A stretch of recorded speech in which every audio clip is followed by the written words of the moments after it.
भालू भूरा गहरे जंगल में रहता था, जहां हर सुबह सूरज की किरणें पत्तों से छनकर आती थीं। भालू भूरा के गाढ़े भूरे बाल, भोली आंखें और मोटा शरीर पूरे जंगल में मशहूर थे।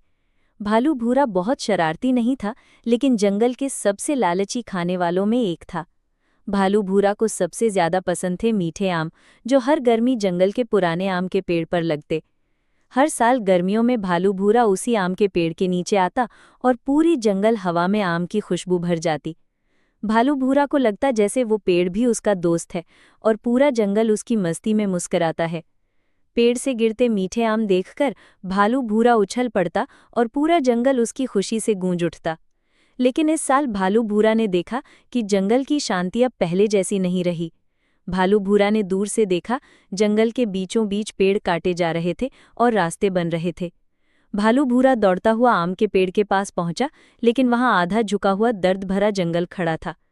आम का पेड़ सूखा और पत्तों से खाली दिखा और भालू भूरा के मन में डर सा भिर गया। सारा जंगल उदास था। पेड़ पर सिर्फ एक आखिरी पका आम लटक रहा था और भालू भूरा उसे देखता रहा, जैसे जंगल का अंतिम स्वाद हो। भालू भूरा धीरे धीरे टहनी के पास पहुंचा और जंगल की हवा तक चुपकी उस पल। भालू भूरा की आंखों में आंसू आ गए और पूरा जंगल जैसे उसकी पीड़ा में साथ रो रहा था।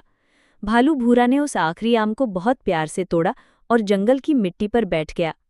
भालू भूरा ने आम को धीरे धीरे खाया और उसकी मिठास में जंगल की सारी यादें समा गईं।